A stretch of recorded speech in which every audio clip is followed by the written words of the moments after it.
Anyway, lots of exciting things happening, but there's something much more exciting. I want to bring on Dr. Michael Brown here because Dr. Brown's a good friend of mine. Let me tell you who Dr. Brown is. He holds a PhD from New York University, and that PhD is in Near Eastern languages and literature. And he's served as a professor at numerous top seminaries. He's also the author of more than 25 books, and he's spoken around the world. He has debated Jewish rabbis, gay activists, agnostic professors. He's debated them on college campuses as well as on live television. And he hosts the nationally syndicated talk radio show called The Line of Fire. The Line of Fire. I've had the great pleasure of being on that show with him before, Dr. Michael Brown. He's written a blockbuster bestseller, his latest book. It's entitled Outlasting the Gay Revolution, and where homosexual activism is really going and how to turn the tide. Outlasting the Gay Revolution. How apropos. Michael Brown, thank you for being on Freedom Friday today. It is great to be with you, Carl. Thanks so much. Yeah, believe it or not, we've actually hooked up. We've tried this several times, and due to technical difficulties, we've never been able to pull it off. You'd think that radio would be a lot simpler than you and I make it. Yeah, especially at this stage of the game, but glad to finally connect. I know. I've been doing this for years. You've been doing it for years, and both of us, we just couldn't make it happen. But anyway, it's happened today. Listen, this new book is just near and dear to my heart because long before the gay revolution really hit us full in the face, I could smell it coming, and I know you could too. And I've been preaching and teaching that this day was coming, and people, they rolled their eyes at me several decades ago. But here we are. And I wanted to start with this and get your opinion on it. On WND today, there was an article that states that there are now dozens of legal experts all over the nation, a lot of them coming out of law schools and major universities, that are calling for the ignoring of the Supreme Court Obergefell, so-called gay marriage ruling. Now, I've said that from day one. It's an illegal and unconstitutional law. And they're saying now, exactly what I've been saying and you've been saying and others, that it's not the law of the land. It's not. There is no law of the land that institutionalizes gay marriage in all 50 states. And so, so go ahead. You talk about it and then connect that to your book. Yeah, absolutely. Professor Robert George, Princeton University, and a host of celebrated legal scholars say, we are standing on the shoulders of James Madison. We are standing on the shoulders of Abraham Lincoln. How did Lincoln treat the Dred Scott decision in the Supreme Court? Ignored it and said the court does not have the right to do these things. So I wrote Outlasting the Gay Revolution immediately before the Supreme Court decision, but we've known for years there's going to be this major decision. It's going to be a 5-4 vote, and Kennedy is leaning in this direction. So the book is written knowing what was about to come, and the book does two things. First, it explains how gay activism has within itself the seeds of self-destruction, and the more victories it gets, the more it's going to shoot itself in the foot, and the bullying will backfire. And then secondly, it weaves through the book 8 principles for long-term cultural change. Principle number 1, never compromise your convictions. Right. Principle number 4, refuse to redefine marriage. So these scholars are now giving further fuel for our fire. And Carl, this is a major thing. This is a national movement that's being launched, somewhat really unprecedented in our nation's history.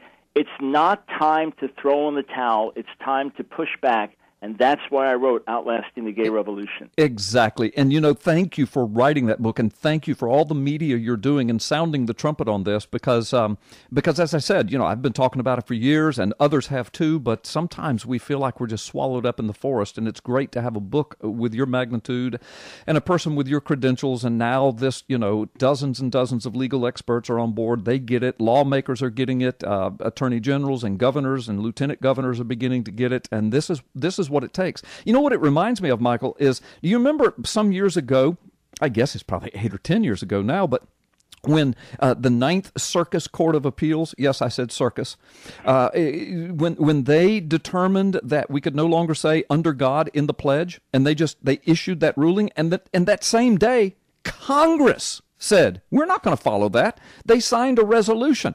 Hillary Clinton signed the resolution. States and schools and everybody was saying, we're not following that law. And what happened, the Supreme Court had to intervene to save face for the federal courts, and the Supreme Court finally had to knock down that ruling. And I don't think it was because they disagreed with the Ninth Circus Court. I think it's because they realized that that event was showing America that when the Supreme Court issues a ruling that's insane, we don't have to follow it.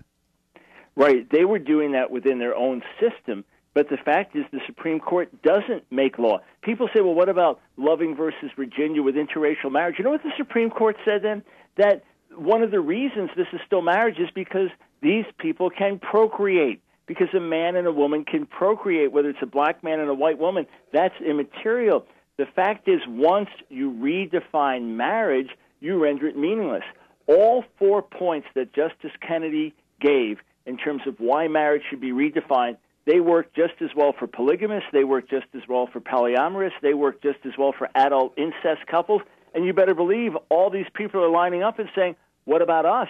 What about us? Yeah. So now others are catching on. And listen, I know with a book like this, in a sense, it's getting out, it's having an impact already, but there's also the slow burn effect because many of our colleagues, they're discouraged.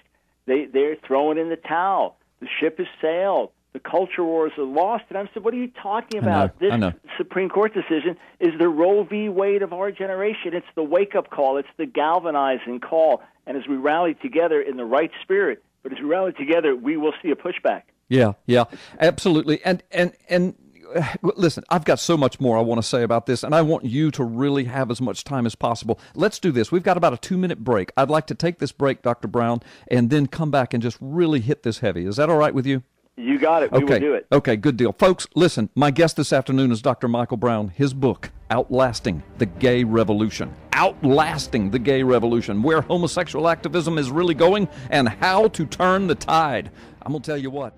You know, Dr. Brown, you and I were talking offline a moment ago about decades ago, I and you and others, we saw this. We felt this coming, and we've been warning people, and you wrote the book before it happened, the Supreme Court ruling. You knew this was coming.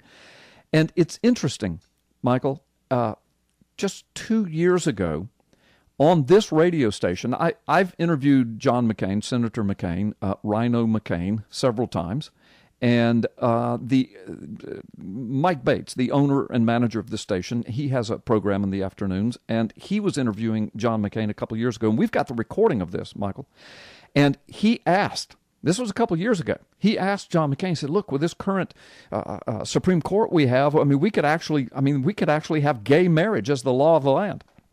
And John McCain said, oh, no, that'll never happen.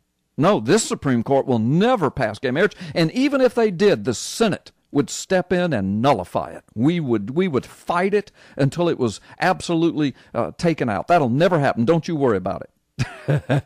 And 2 years later, not only does it happen, but have you heard one peep out of the Senate or anybody? Even these Republican presidential candidates, almost every one of them are saying, it's law of the land. There's nothing we can do. But, Michael, there's no law of the land with this so-called ruling. There's no law.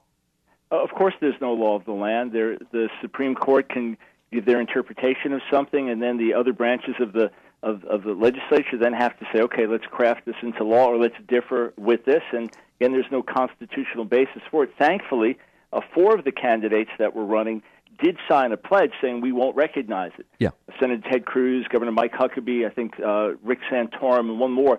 They said we won't recognize it. And see, here's what has to happen. We must look at this as a long-term issue. Many Christians have a kind of myopic, short-sighted view. We're out of here any minute. Now, if Jesus comes first, wonderful. Yes. Then we don't have to debate or discuss anything. Yes. But I firmly believe that if Jesus doesn't come first, we're going to see the tide turn in America. The gay bullying, those who used to be bullied have become the bullies. Those who are in the closet want to put us in the closet. And I give example after example in the book. When you read Outlasting the Gay Revolution, your jaw kind of drops because you think, I can't believe this has happened in the last few years. And we got the Kim Davis thing, going to jail, and people losing their business for simply saying, I can't bake a cake for 2 men or 2 women. I now pronounce you husband and husband. Sorry, I can't take the pictures for that. People are losing their businesses and being fined. This is going to wake up the church. What is meant for evil gets turned for good. Sexual anarchy cannot be sustained long-term. It breaks down family. It breaks down society. And the celebration of gay activism, the celebration of homosexuality in our culture today is part of a larger culture of sexual anarchy. So principle number 3 in Outlasting the Gay Revolution is sexual purity trumps sexual anarchy. And then the war on gender. Come on, who would have believed we'd be celebrating a disturbed person like Bruce Jenner, who needs our prayers, needs our help, celebrating him trying to become a woman? Who would have believed we'd see in elementary schools in San Francisco removing of boys' rooms and girls' rooms so everything is gender neutral? Who would believe that we'd see Target stores in the toy section, boys and girls' toys, because that's making gender distinctions? This is social madness. We've gotten to the point now where perception is reality. If a man believes he's a woman, he's a woman. If a white woman believes she's a black woman, she's a black woman. And this cannot be sustained long term. So throughout Outlasting the Gay Revolution, I give example after example from the news, from a few months ago, from a year ago, example after example, and then throughout give hope, give courage to say, hey, if we keep living right, if we keep raising our families right, if we keep basing our lifestyles on scriptural principles, if we speak the truth and expose the lies, we'll be the last man standing. Instead of feeling that we're just beaten down and what are we going to do, we need to feel sorry for others, take the highest moral ground, and stand fast. And Carl, you know the attacks you get for this, but almost every day I get the most vile, ugly things said about me, posted on social media, death wishes that would turn your stomach. They're so ugly, simply because I dare suggest that we can outlast this. So we have hit a nerve here, my brother. Yeah, and I think they know that. And you suggest in your book, well, you state in your book, and then you give the evidence for it, you believe that this radical agenda push is going to overplay its hand, and that's going to be the destruction of it. And explain that. Yeah, so you have, for example, in the city of Houston, that the gay activist mayor, Anise Parker, with her city attorney, David Feldman, pushed through this LGBT bill, including the transgender bill, the bathroom bill, even though the city council was overwhelmed with calls saying don't do it. They pushed it through. Then pastors and others organized a petition drive simply saying, let us vote on it as the general public. They needed 17,000 signatures. They got over 50,000 signatures. The city attorney just voided it with no authority, voided them. They're not valid. They're not on the right line. Voided the signatures, and then Anise Parker said, I am subpoenaing these men, the pastors. I want their sermons. I want anything that mentions homosexuality. I want their emails. Next thing, tens of thousands are rallying. She had to withdraw it. You've got the state attorney general saying, what in the world are you doing? You've got things like that. Kim Davis goes to jail. Whoever heard of Rowan County, Kentucky? Whoever heard of Kim Davis? Next thing, you've got a rally with Huckabee and Cruz and others from around the nation rallying together. You get one of these Christian businesses put out of business because they say, sorry, I cannot participate in a same-sex, quote, wedding. And next thing on GoFundMe, they got 10 times more money coming in. Christians are saying, enough is enough. We want to be gracious towards everyone. We don't want people beat up or hurt because of how they identify, but you are not going to force us to do these things. So as each new victory comes, here's what we learn. It's not enough for us to be accepting. It's not enough for us to be tolerant. We must celebrate homosexuality. And you remember the book of Esther. Haman wouldn't be happy until Mordecai bowed. As long as there's an organized church saying, we don't embrace this, the gay activists will not be satisfied. Yeah. What they're going to have to understand is that Mordecai is not about to bow. Yeah, that's good. That's brilliant the way you stated that, and that's a great illustration. And, and I have said it like this. I've done a lot of interviews on this topic for years, and I have often said, look, if gay marriage, legalized gay marriage, and again, it has not been legalized in all 50 states. There is no federal law mandating all 50 states honor gay marriage. But let's say that this Overfelt ruling somehow, did that. If all this was about two men wanting to call themselves married or two women wanting to call themselves married, it's still an abomination. I would still speak against it. I would still be brokenhearted, but I could stomach it if I had to. But the problem, Michael, and you know this and you've written about it in your book, that's not what this gay marriage ruling was about. It's a foundation. It's a platform for the radical gay agenda. And you're saying, and once they start down that road, and they have, they're going to overplay their hand, and they're going to create a backlash against themselves.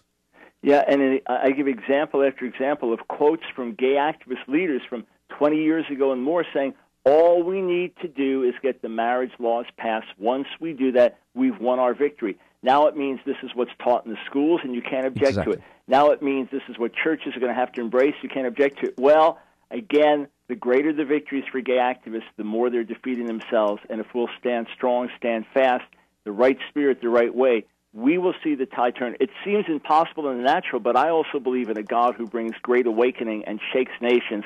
I'm ready to see America shaken. Yeah, me too. Me too as well. I think what may shake America is when they start teaching the mechanics of homosexual sex in sex education, because they already teach the mechanics of heterosexual sex. And now, since it's, quote, legal, why wouldn't they? And they will. You know they will. And that's going to shake this nation to its core, I do believe. Listen, there are school districts where it's already been taught. They teach the various things, and then they rate them as to which is the most dangerous and which is not the most dangerous, and so on and so forth. There you go. The more you get confused kids caught up with all gender identity issues and on and on. At a certain point, even America, soaked by the media and saturated by all this false information, at a certain point, people are going to stop drinking the Kool-Aid and say, we wanted to be nice, we wanted to be tolerant. But this is not what we signed up for. This is way too much, In fact, we're way out of time. Dr. Michael Brown, I'll have you back on soon, okay? Thank you, sir. Thank you. God